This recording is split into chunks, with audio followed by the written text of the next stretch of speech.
Est-ce que la Bible et le Coran viennent du même Dieu? Partie 1. Bonjour. Bienvenue sur cette chaîne Jésus ou Allah. Ici, je mets en comparaison la Bible et le Coran sur des sujets très capitaux afin de voir effectivement si la Bible et le Coran sont identiques sur ces sujets ou s'ils sont divergents. Aujourd'hui, le sujet que je vais traiter, c'est la Bible et le Coran viennent-ils du même Dieu? C'est une question qui est capitale parce que déjà, il faut savoir que selon le Coran, la Bible, donc la Torah a été envoyée à Moïse par Dieu et l'Évangile a été envoyé à Issa par Dieu également. Ensuite, donc comme continuité, on a le Coran qui a été envoyé à Mahomet. Afin de traiter ce sujet, je vais suivre la méthode suivante. Comparer en fait la Bible et le Coran sur des éléments très importants comme peut-être les livres, la composition de la Bible et du Coran, les thèmes sur Dieu, sur Jésus-Christ de Nazareth et puis sur le Saint-Esprit également, sur Dieu, sur la crucifixion de Jésus.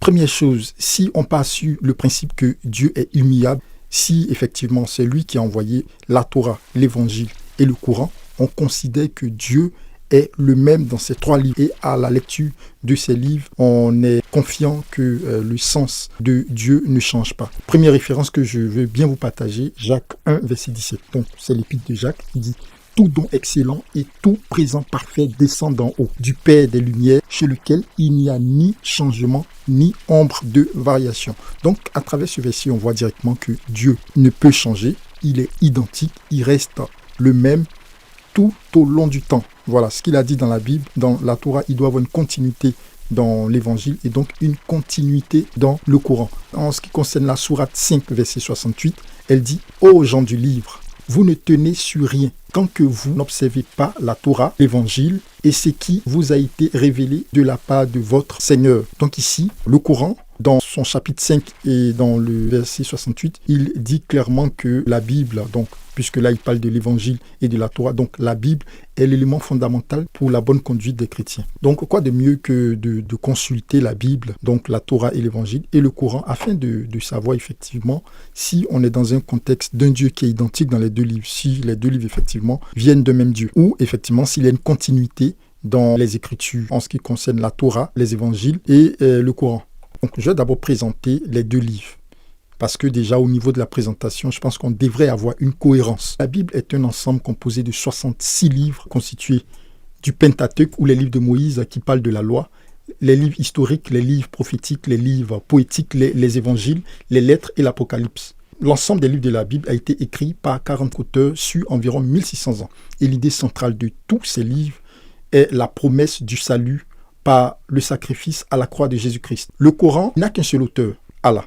On a aussi dans l'islam les hadiths, donc qui sont comme les évangiles, mais qui sont souvent controversés lorsque certains parlent de versets qui vont à l'encontre de l'image du prophète Mahomet. Comme ce verset-là qui dit clairement que le prophète Mahomet a couché avec Aïcha dans la tombe, mais qui, dernièrement, après vérification, n'existe plus dans l'hadith de Bukhari. Le Coran a deux catégories de livres. On a les sourates mécoises, révélées avant l'hégire. Donc l'Hégire qui est la migration à Médine. Cette partie-là traite des sujets sur la foi, l'unicité de Dieu, le jugement dernier.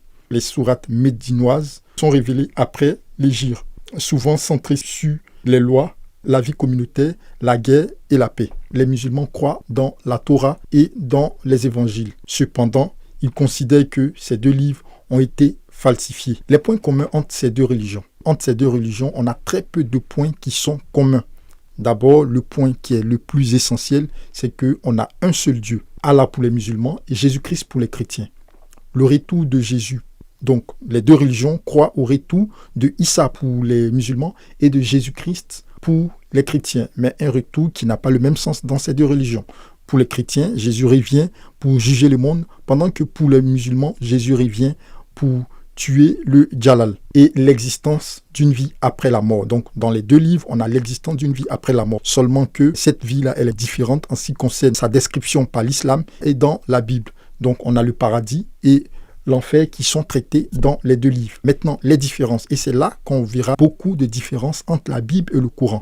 Le premier élément que nous allons traiter en ce qui concerne les différences, c'est Dieu. Dans la Bible définit Jésus-Christ comme le Dieu des chrétiens. Ésaïe 9, verset 6, en parlant de la naissance de Jésus-Christ, il est dit On l'appellera admirable conseiller, Dieu puissant, Père éternel, Prince de la paix. Dans Jean 20, verset 28, il est dit, après la résurrection, Thomas dit à Jésus, mon Seigneur et mon Dieu. Donc ici, c'est Thomas qui a une très bonne connaissance de la Torah qui va sortir de sa bouche. Après s'être rendu compte que Jésus est effectivement ressuscité, il dira, mon Seigneur et mon Dieu. Et dans Colossiens 2, verset 9, il est dit, car en lui habite corporellement toute la plénitude de la divinité. C'est un verset qui nous dit clairement que la plénitude de Dieu, donc la divinité, habite en Jésus-Christ. Dans titre 2, verset 13, il est dit « En attendant la bienheureuse espérance et la manifestation de la gloire de notre grand Dieu et Sauveur Jésus-Christ. » Donc là, l'apôtre Paul parle de la manifestation de la gloire de notre grand Dieu et Seigneur. Et il met ici Jésus-Christ pour dire que ce grand Dieu et Seigneur en question, c'est Jésus-Christ. Un dernier verset pour élucider la divinité de Jésus-Christ selon les chrétiens. Dans Hébreux 1, verset 8, il est dit, en parlant du Fils, il est écrit, ton trône, ô Dieu, est éternel. Donc ici, c'est le roi David qui le dit dans les psaumes et qui est repris ici par l'auteur du livre adressé aux Hébreux, dans le chapitre 1, verset 8. Pour le courant, Dieu, c'est Allah. Ici, Jésus-Christ. Après Dieu, le deuxième élément qui divise ces deux religions, c'est Jésus-Christ. Dans le Coran, Jésus est un homme et un prophète. Sourate 5, verset 75. Le Messie, fils de Marie, n'était qu'un messager. Des messagers sont passés avant lui. Sa mère était une véridique. Tous deux consommaient la nourriture. Donc ici, le Coran veut montrer que Jésus était juste un homme, pas plus. Et que les chrétiens n'ont pas à le considérer comme Dieu. Donc, un autre élément capital, c'est que Jésus est le Messie selon le Coran. Sourate 4, verset 171, le Coran dit « Le Messie Jésus, fils de Marie, n'est qu'un messager d'Allah. Sa parole qu'il envoya à Marie est un esprit émanant de lui. » Le Coran appelle ici Jésus un esprit émanant d'Allah. Ce terme est utilisé uniquement pour Jésus et non pour le prophète Mahomet. Donc, Jésus a quand même un caractère spécifique. Il est un esprit émanant d'Allah. Un élément aussi capital en ce qui concerne Jésus. Dans le Coran, Jésus n'est pas mort à la croix. Sourate 4, verset 157 à 158, il est dit « Et à cause de leurs paroles, nous avons vraiment tué le Messie, Jésus, fils de Marie, le messager d'Allah. Or, ils ne l'ont ni tué ni crucifié, mais ce n'était qu'une illusion. Et ceux qui ont discuté sur son sujet sont vraiment dans le doute. Ils n'en ont aucune connaissance certaine, mais ils ne suivent que des conjectures. Ils ne l'ont certainement pas tué, mais Allah l'a enlevé vers lui et Allah est puissant et sage. Donc ici, clairement, le Coran nous dit que Jésus n'est pas mort à la croix. Et selon la Bible, la mort de Jésus, c'est un élément très capital. Jésus devait mourir à la croix pour sauver l'humanité. Donc ici, contradiction totale. N'hésitez pas de vous abonner afin de ne pas rater les prochaines publications. Merci.